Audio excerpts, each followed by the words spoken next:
Welcome to IT mark test already YouTube channel. நம்ம என்ன பார்த்துட்ருக்கோம் அப்படின்னா 6ஆம் வகுப்புலேருந்து 12ஆம் வகுப்பு வர உள்ள பாடப்புத்தகத்தை பார்த்துட்ருக்கோம்.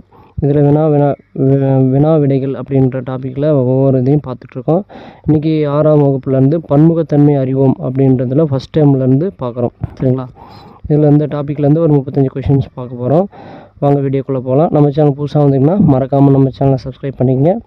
நீங்கள் இது மாதிரி ஸ்கூல் புக் படித்தா தான் எந்த எக்ஸாமாக இருந்தாலும் ஈஸியாக, டிஎன்பிசியாக இருந்தாலும் எந்த எக்ஸாம் இருந்தாலும், பிசிஎஸ்ஐ இருந்தாலும் ஈஸியாக பாஸ் பண்ண முடியும், ரயில்வே வந்தாலும். ஓகேங்களா? வாங்க வீடியோக்குள்ளே போகலாம். ஃபஸ்ட்டு கொஷின், இந்தியாவின் மிக அதிக அளவு மழை பொழியும் பகுதி. இந்தியாவிலேயே அதிகப்படியான மழை எந்த மாநிலத்தில் பார்த்தீங்க மட்டும்னா மெகாலயா மாநிலத்தில் மொசின்ரம் அப்படின்ற இடத்துல பொழியுது. சரிங்களா? அதிக அளவு மழை பொழியும் இந்தியாவுடைய இடம் வந்து மெகாலயாவில் மோசின்ரம். இதுக்கு முன்னாடி சிறப்புஞ்சி சொல்லியிருப்பாங்க, பட் இப்போ மோசின்ரம் நான் வச்சுங்க. அடுத்தது, இந்தியாவின் குறைவான மழை பொழியும் பகுதி. இந்தியாவிலேயே பார்த்திங்கன்னா குறைவாக மழை பொழியும் பகுதி ஜெய்சால்மர், ராஜஸ்தானில் இருக்குது. ஏன்னா ஏன் ராஜஸ்தான்னா அங்கே தார் பாலைவனம் இருக்குது. இந்தியாவுடைய பாலைவனம் தானே தார் பாலைவனம். அப்போ அங்கே அந்த இடத்துல தான் ரொம்ப கம்மியான மழை பொழிவு பெய்யுது. ஜெய்சால்மர், ராஜஸ்தான். ஓகேங்களா? அடுத்தது, பொது நலனுக்காக மக்கள் இணைந்து வாழும் இடம். பொது நலத்துக்காக மக்கள் இணைந்து வாழக்கூடிய இடத்த தான் என்ன சொல்லுவோம்? சமூகம் அப்படின்னு சொல்லுவோம். சரிங்களா? சமூகத்தின் மீது அக்கறையோட வாழுங்க அப்படின்னு சொல்லுவாங்க. ஓகே. அடுத்து, விவசாயிகள், தொழிலாளிகள், கைவினைஞர்கள், பெற்றோர்கள், ஆசிரியர்கள், மாணவர்கள் உள்ளடக்கியது. இவங்களெல்லாம் உள்ளடக்கியது தான் ஒரு சமுதாயம். சரிங்களா? ஒரு சமுதாயம். அப்போ ஆசிரியர்கள், பெற்றோர்கள், விவசாயிகள், தொழிலாளிகள் இவங்க எல்லாருமே சேர்ந்து தான் ஒரு சமுதாயம். சரிங்களா? சரி. அடுத்தது, சமூகத்தின் அடிப்படை அழகு. சமூகத்துடைய அடிப்படை அழகு எது அப்படின்னா குடும்பம். சரிங்களா? சமூகத்துடைய அடிப்படை அழகு குடும்பம். அடுத்தது, இதுதான் சொல்லியிருப்பாங்க, ஒரு குடும்பம் முன்னேறிச்சுன்னா ஒரு கிராமம் முன்னேறும், ஒவ்வொரு குடும்பமும் முன்னேறும் போது ஒரு கிராமம் முன்னேறும், ஒவ்வொரு கிராமம் முன்னேறிச்சுன்னா ஒரு நகரம் முன்னேறும். அதாவது நகரங்களை முன்னேற்ற முடியும், அப்புறம் ஒரு மாநிலம், அப்புறம் இந்தியாவே முன்னேற்ற முடியும் அப்படின்னு பார்த்துருப்போம். ஓகே. பல குடியிருப்புகள் இணைந்திருப்பவை. பல குடியிருப்புகள், ஒரு கிராமம்னா எப்படி இருக்கும்? பல குடியிருப்புகள் இருக்கும், அதுதான் நம்ம கிராமம்னு சொல்லுவோம். அடுத்தது, பல கிராமங்கள் இணைந்து உருவாவது தான் என்னது? நகரம். பல கிராமங்கள் சேர்ந்தது தான் ஒரு நகரம். சரிங்களா? அடுத்தது, இந்தியா வந்து என்னது? ஒரு மதசார்பற்ற நாடு. இந்தியான்றது ஒரு மதசார்பற்ற நாடு. சரிங்களா? அடுத்தது, இந்தியா ஒரு துணை கண்டம். சரிங்களா? இந்தியா வந்து ஒரு துணை கண்டம். ஏன் அப்படி சொல்கிறாங்க அப்படின்னா, ஒரு கண்டம் அப்படின்னா, ஒரு ஆசிய கண்டம் அப்படின்னா ஒரு கண்டத்துக்கான அனைத்து தன்மைகளும் இந்தியா என்ற ஒரு நாட்டுக்கு இருக்குது. சரிங்களா? எல்லா சைடும் கடல், அதாவது கடல் வசதி இருக்குது, மலை வசதி இருக்குது, பாலைவனம், அது மாதிரி எல்லா விதமும் இருக்கிறதுனால தான் இந்தியா வந்து ஒரு துணை கண்டம் அப்படின்னு சொல்கிறாங்க. சரிங்களா? அடுத்தது, 2001 கணக்கெடுப்பின்படி இந்தியா எத்தனை மொழிகளை கொண்டுள்ளது? 2001 மக்கள் தொகை கணக்கெடுப்பின்படி பார்த்திங்க அப்படின்னா எத்தனை அதாவது முக்கிய மொழிகளை கொண்டுள்ள 122 முக்கிய மொழிகளும் பிற மொழிகள் வந்து பார்த்திங்கன்னா 1599. சரிங்களா? இப்போ 122 பிற மொழிகள்லாம் பார்த்திங்கன்னா 1599 கிட்ட இருக்குது. அடுத்தது, 4 மொழி குடும்பங்கள். இந்தியாவில் இருக்கக்கூடிய 4 மொழி குடும்பங்கள் எது எது அப்படின்னு பார்த்தீங்க அப்படின்னா இந்தோ ஆரியன், திராவிடன், அதுக்கப்புறம் ஆஸ்ட்ரிக், சீன திபேத்தியன். சரிங்களா? சீன திபேத்தியன். அப்போ இந்தோ ஆரியன், சரிங்களா? இந்தோ ஆரியன், திராவிடன், ஆஸ்ட்ரிக், சீன திபேத்தியன் அப்படி 4 மொழி குடும்பங்கள் இருக்குது இந்தியாவில். அடுத்தது, இந்திய அரசியலமைப்பு 8வது அரசியலமைப்பு அட்டவணையில் அங்கீகரிக்கப்பட்டுள்ள அலுவலக மொழிகள் எத்தனை? எண்ணிக்கை. சரிங்களா? இந்தியா அரசியலமைப்பு 8வது அட்டவணையில் நம்ம இருக்கக்கூடிய அலுவலக மொழிகளுடைய எண்ணிக்கை எத்தனை அப்படின்னா 22 மொழிகள் அடங்கியிருக்கு. சரிங்களா? 22 மொழிகள் அடங்கியிருக்கு. அடுத்தது, தமிழ் மொழியின் செம்மொழியாக அறிவிக்கப்பட்ட ஆண்டு. தமிழ் மொழியை எப்போ செம்மொழியாக அறிவித்தாங்க அப்படின்னா 2004ஆம் ஆண்டு. சரிங்களா? 2004ஆம் ஆண்டு அறிவித்தாங்க. செம்மொழிகளின் எண்ணிக்கை. சரிங்களா? செம்மொழிகளின் எண்ணிக்கை 6. ஸ்கூல் புக்கில் 6 கொடுத்துருக்காங்க. இப்போ 9 கிட்ட வந்துடுச்சு. அடுத்தது வேற்றுமையில் ஒற்றுமை ஜவஹர்லால் நேரு எழுதிய எந்த நூலில் இடம்பெற்றிருந்தது அப்படின்னா discovery of India. Jawaharlal Nehru எழுதிய டிஸ்கவரி ஆஃப் இந்தியாவில் தான் இந்தியா வந்து வேற்றுமையில் ஒற்றுமை அப்படின்ற வாசகம் இடம்பெற்றிருந்தது. அடுத்தது இந்தியாவை இனங்களின் அருங்காட்சியகம் என்று அழைத்தவர் யார்? இதெல்லாம் ஒரு முக்கியமான கொஷின். இதுக்கு முன்னாடி பார்த்த நேரு ஜவஹர்லால் நேரு சொன்னக்கூடிய டிஸ்கவரி ஆஃப் இந்தியாவும் சரி, இந்த கொஷினும் சரி, இந்தியாவை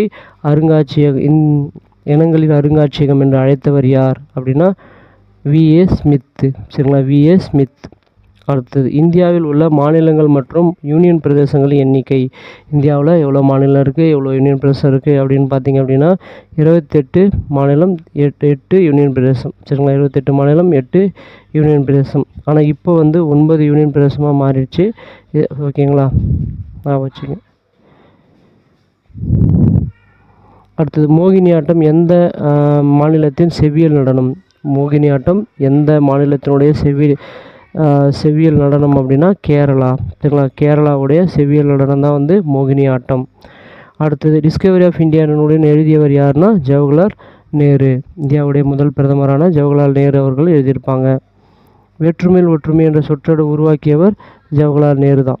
சரிங்களா, அவர் தான் வந்து டிஸ்கவரி ஆஃப் இந்தியா நூலில் தான் இந்த வார்த்தை இடம்பெற்றிருக்கும். பிஹு திருவிழா எந்த மாநிலத்தில் இடம்பெற்றுள்ள கொண்டாடப்படும் மாநிலம்? திருவிழாவை பிஹு திருவிழா எந்த மாநிலம் கொண்டாடுது அப்படின்னா அசாம். இந்த கொஷின் பார்த்தீங்கன்னா ரயில்வேல கேட்ட கொஷின். சரிங்களா, ரயில்வேஸ்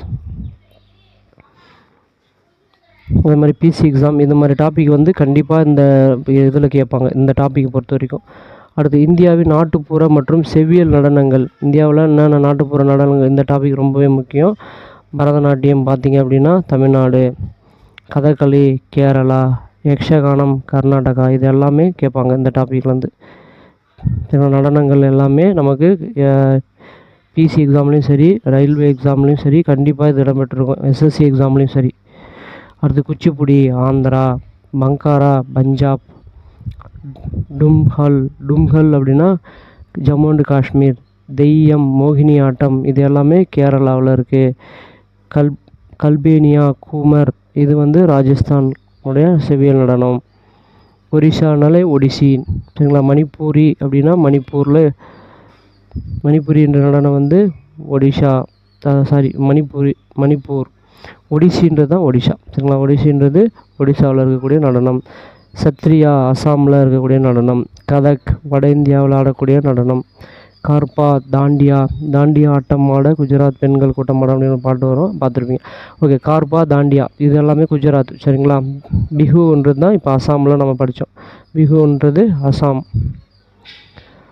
அடுத்தது ராஸ்லியா சோலியா இந்த 2 நடனமும் பார்த்தீங்கன்னா உத்தரப்பிரதேசம். சரிங்களா, ராசலியா லீலா சோலியா இது ரெண்டுமே உத்தரப்பிரதேசத்தில் ஆடக்கூடிய நடனங்கள். இந்தியாவில் பேசப்படும் மொழிகள் சதவீதம். சரிங்களா, இந்தியாவில் பேசப்படக்கூடிய மொழிகள் சதவீதம் அப்படின்னு பார்த்தீங்கன்னா அதிகமாக இந்தியாவில் பேசக்கூடிய மொழி எது? இந்தி மொழி. சரிங்களா, அதிகமாக நம்ம பேசுகிறது இந்தி மொழி 41.03%. அதுக்கு அடுத்தது இந்திக்கு அப்புறம் அதிகமாக பேசுகிறது வங்காள மொழி. அதுக்கப்புறம் 3வது தான் தெலுங்கு. சரிங்களா, அதுக்கப்புறம் மராத்தி, 5வதாக தான் தமிழ். சரிங்களா, 5வதாக தான் தமிழ் இடம்பெற்றிருக்கு 5.91. மராத்தி வந்து 6.99, தெலுங்கு 7.19, வங்காளம் 8.10, ஹிந்தி 41.3%. சரிங்களா. அடுத்தது தமிழ்நாட்டின் நாட்டுப்புற கலைகள். என்னென்ன நாட்டுப்புற கலைகள் தமிழ்நாட்டில் இருக்குது அப்படின்னு பார்த்தீங்கன்னா கரகாட்டம். என்னென்ன பார்த்தோம்? கரகாட்டம், ஒயிலாட்டம், கும்மி, தெருக்கூத்து, பொம்மலாட்டம், புலியாட்டம், கோலாட்டம், தப்பாட்டம். சரிங்களா, அப்போ என்னென்ன ஆட்டங்கள் இருக்குன்னா கரகாட்டம், ஒயிலாட்டம், கும்மிக்கு தெருக்கூத்து, பொம்மலாட்டம், புலியாட்டம், கோலாட்டம், அடுத்தது தப்பாட்டம். சரிங்களா, இது எல்லாமே தமிழ்நாட்டில் இருக்கக்கூடிய நாட்டுப்புற கலைகள். அடுத்தது இந்தியாவில் உள்ள இசை வடிவங்கள். இந்தியாவில் என்னென்ன இசைகள்லாம் இருக்குது அப்படின்னா இந்துஸ்தானிக் இசை அப்படின்னு கேள்விப்பட்டிருக்கோம். சரிங்களா, இந்தியாவில் என்னென்ன இசைகள் இருக்குது அப்படின்னா இந்துஸ்தானிக் இசை. அடுத்தது கர்நாடக இசை, தமிழ் செவ்வியல் இசை, நாட்டுப்புற இசை, லாவணி இசை, கஜல் இசை. சரிங்களா. இசை வந்து மொத்தம் 6 இசைகள் இந்தியாவில் இருக்குது. இந்துஸ்தானி, கர்நாடக இசை, செவியல் இசை, நாட்டுப்புற இசை, லாவல் லாவணி இசை, கஜல் இசை. சரிங்களா. இதெல்லாமே இந்தியாவில் இருக்கக்கூடிய இசை வடிவங்கள், இசைகள். அதுக்கப்புறம் நவீன இந்திய இனத்தவர்களின் பகுதிகள். இந்தியாவில் இருக்கக்கூடிய என்னென்ன இனத்தவர்கள்லாம் இருக்காங்க அப்படின்னு பார்த்தீங்கன்னா, திராவிடர்கள் இருக்காங்க, நிக் ரிக்டோக்கள், சரிங்களா, ஆரியர்கள், அல்பைன்கள், மங்கோலியர்கள், இவங்க எல்லாருமே இந்தியாவில் இருக்கக்கூடிய மக்கள். சரிங்களா. திராவிடர்கள் இருக்காங்க. இதெல்லாம் இந்த இதிலேருந்து வந்தவங்க தான். சரிங்களா.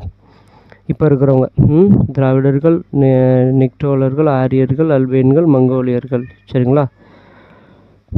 அடுத்தது இந்தியாவை ஆட்சி செய்த வெளிநாட்டவர்களுடைய வரிசை. இந்தியாவை யாரெல்லாம் ஆட்சி பண்ணாங்க அவங்களுடைய காலவரிசை பிரகாரம். ஃபஸ்ட்டு இந்தியாவுக்கு வந்தவர் யாருன்னா போர்ச்சுகீசியர் தான் வந்தார். சரிங்களா. முதல் போர்ச்சுகீசியர்கள் தான் வராங்க. அதுக்கப்புறம் டச்சுக்காரர்கள் வராங்க. அதுக்கப்புறம் ஆங்கிலேயர்கள், டேனியர்கள், கடைசியாக தான் பிரெஞ்சுக்காரர்கள் வருவாங்க. சரிங்களா. இது காலவரிசை. இதிலேருந்து கொஷின் கேட்டாலும் கேட்கலாம் டிஎன்பிசியில். இந்தியாவை ஆட்சி செய்தவர்கள் வரிசை கேட்டாங்கன்னா போர்ச்சுகீசியர்கள், டச்சுக்காரர்கள், ஆங்கிலேயர்கள், அப்புறம் டேனியர்கள், பிரெஞ்சுக்காரர்கள். ஓகேங்களா. ஓகே ஃப்ரெண்ட்ஸ், நிறைய பேர் நம்ம சேனலை பார்க்குறீங்க, ஆனால் சப்ஸ்கிரைப் பண்ண மறந்துடுறீங்க. மறக்காமல் சப்ஸ்கிரைப் பண்ணுங்கள். இந்த வீடியோ பிடிச்சிருந்தா லைக் பண்ணுங்கள், உங்கள் ஃப்ரெண்ட்ஸுக்கும் ஷேர் பண்ணுங்கள். அடுத்த ஸ்கூல் புக்கில் அடுத்த டாப்பிக்கில் வரிசையில் பார்ப்போம். இதுக்கு முன்னாடி கவர் பண்ண வீடியோஸ் எல்லாமே இந்த வீடியோவோட டிஸ்கிரிப்ஷன் கொடுத்துருக்கேன். மறக்காமல் பார்த்து பயன்பெறுங்க. தேங்க்யூ.